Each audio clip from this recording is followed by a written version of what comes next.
안녕하세요. 똑똑한 노후TV의 제임스입니다. 보통 60대 부부 가구의 수입은 어떨까요? 은퇴를 하신 부부 가구라면 보유하고 있는 주택 한 채, 국민연금공단에서 받고 있는 노령연금, 공공 일자리에서 받는 수입이나 자녀들이 주는 용돈 정도이지 않을까 생각합니다. 물론 주택이 두 채나 세 채 있으신 분들도 계시겠으며 주식 계좌나 정기예금에 예치가 되어 있는 분들도 계시겠지만 오늘은 기초연금을 받을 수 있는 분들의 기준, 즉 소득 하위 70% 정도에서 설정을 해보았습니다. 2024년에 내가 소유하고 있는 집값에 비례해서 기초연금은 과연 얼마까지 받을 수 있을지 오늘 자세히 설명해 드리겠습니다. 2024년 일반 재산은 얼마까지 기초연금을 받을 수 있는지 계산하기에 앞서 전제 조건을 설명드리겠습니다. 첫 번째, 2024년 대도시 기준. 두 번째, 부부가구의 경우입니다. 세 번째, 소득 역전 방지 감액 없이 부부 합계 53만 4,400원을 모두 받을 수 있는 경우입니다. 네 번째, 시가 표준액, 즉 공시가격이 시가의 60%라는 전제하에 계산해 보도록 하겠습니다. 먼저 2014년 새롭게 바뀐 기초연금의 선정 기준액은 단독가구 213만 원, 부부가구 340만 8천 원입니다. 먼저 단독가구의 경우에는 소득과 재산, 그리고 부채까지도 모두 반영한 선정 기준액이 213만 원 이하면 기초연금을 33만 4,800원까지 받을 수가 있습니다. 부부가구의 경우에는 선정 기준액이 340만 8천 원 이하면 기초연금을 부부 합계 53만 5,700원까지 받을 수가 있습니다. 여기에 소득역전 방지 감액을 당하지 않고 53만 5,700원을 모두 받으려면 소득 인정액이 부부가구 선정 기준액 340만 8천 원에서 53만 5,700원을 뺀 287만 2,300원 이하여야 합니다. 그럼 대도시의 시가 16억 원 아파트를 예를 들어 계산해 보겠습니다. 시가 16억 원 아파트의 시가 표준액이 60%라고 가정한다면 시가 표준액은 9억 6천만 원이고 여기서 지역별 기본공제 대도시 기준 1억 3,500만 원을 공제하면 8억 2,500만 원, 여기에 소득 환산율 4%를 곱하면 3,300만 원이 나오고 이것을 다시 12개월로 나눠주면 소득 인정액은 275만 원이 됩니다. 따라서 대도시의 부부가구는 다른 재산과 소득이 전혀 없을 경우 시가 16억 원 정도의 집까지는 기초연금 53만 4,400원을 감액 없이 모두 받으실 수가 있습니다. 그렇다면 단독가구는 집값이 얼마까지 기초연금을 받을 수가 있을까요?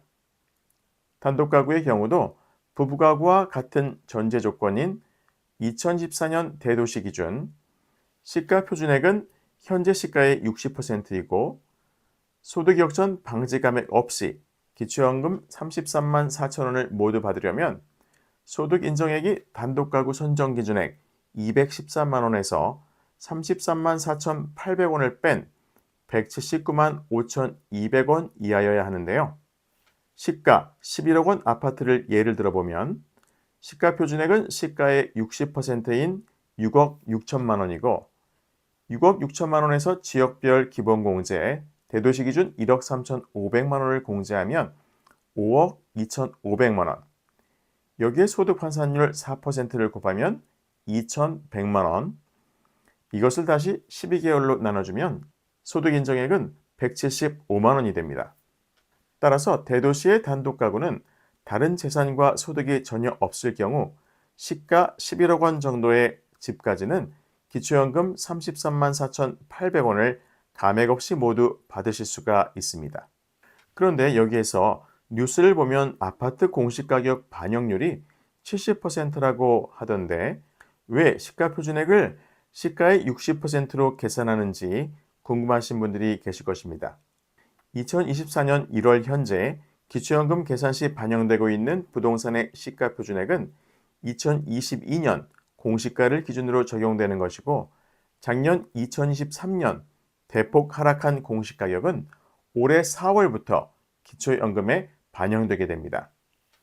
즉 시가 표준액은 시가보다 1년 이상 늦게 기초연금 계산에 반영되기 때문에 요즘처럼 1년의 아파트 값이 몇 억씩 오르내리는 상황을 감안한다면 시가 표준액을 시가의 60%로 적용하는 것이 큰 무리는 없을 것으로 판단됩니다.